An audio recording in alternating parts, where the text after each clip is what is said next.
Occasion ఏదైనా location ఎక్కడైనా తెలుగువారి వేడుక అంటే ఆలివ్ మిఠాయి ఉండాల్సిందే. మిఠాయి అంటే ఆలివ్.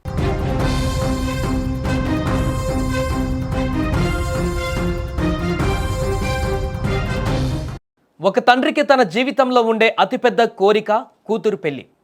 ఆమెను పెళ్లిపీటల మీద చూసి అత్తారింటికి సాగనంపి ఆనందంతో కన్నీళ్లు పెట్టుకోవాలనుకుంటాడు. కానీ పెళ్లి ఆగిపోయిందన్న వార్తను తట్టుకోలేడు. ఓ నాన్న గుండె ఆగిపోయింది. పెళ్లి బాజాలు మోగవలసిన ఇంట్లో చావు డప్పు మోగింది.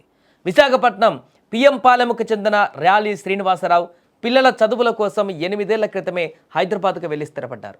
మియాపూర్ చందానగర్లో వ్యాపారం చేస్తున్నారు.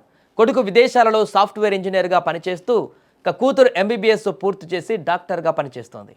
ఇటీవలే తన కుమార్తెకు విదేశాలలో ఉద్యోగం చేస్తున్న ఓ యువకుడితో పెళ్లి నిశ్చయించారు. నవంబర్ 25న ముహూర్తం కూడా ఖరారయ్యింది. కానీ ఇద్దరి మధ్య ఆర్థిక లావాదేవీల విషయంలో గొడవలు రావడంతో పెళ్లిని రద్దు చేసుకున్నారు.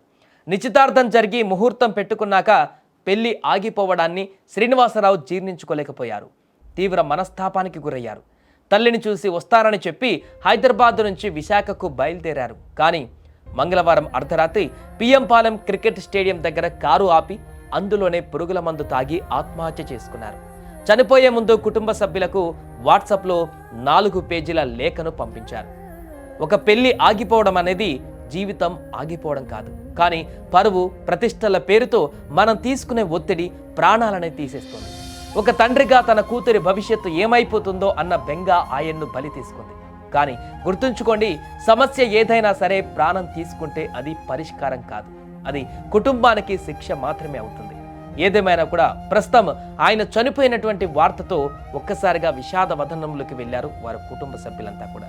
మరి కాసేపట్లో మరికొద్ది రోజుల్లోనే పెళ్లి జరుగుతుంది. కూతురుది ఒక ఇంటికి వెలుపుతుంది.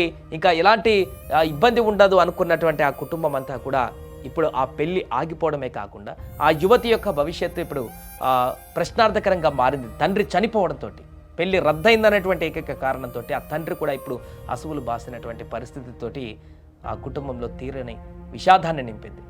ప్రస్తుతం ఈ ఘటనకు సంబంధించి అక్కడ స్థానికంగా కూడా ఒకసారిగా విషాద వదనంలోకి మునిగిపోయారు అందరూ కూడా. ఇలాంటి పరిస్థితి వస్తుందంటూ కూడా ఏమాత్రం ఊహించలేదు. కొద్ది రోజుల్లో పెళ్ళి అన్నారు, అంతా బాగుంది, హడావిడిగా ఉంది, వేడుకలాగా కొనసాగుతుంది. ఆ తర్వాత అమ్మాయి ఒక ఇంటికి వెళ్ళబోతుందని చెప్పేసి అనుకున్నాం. కానీ ఇలా ఆ తండ్రే చనిపోయేటువంటి పరిస్థితి వస్తుందంటూ కూడా మేము ఊహించలేదంటూ కూడా అక్కడ స్థానికులు చెప్పుకుంటున్నటువంటి పరిస్థితి ఏర్పడింది.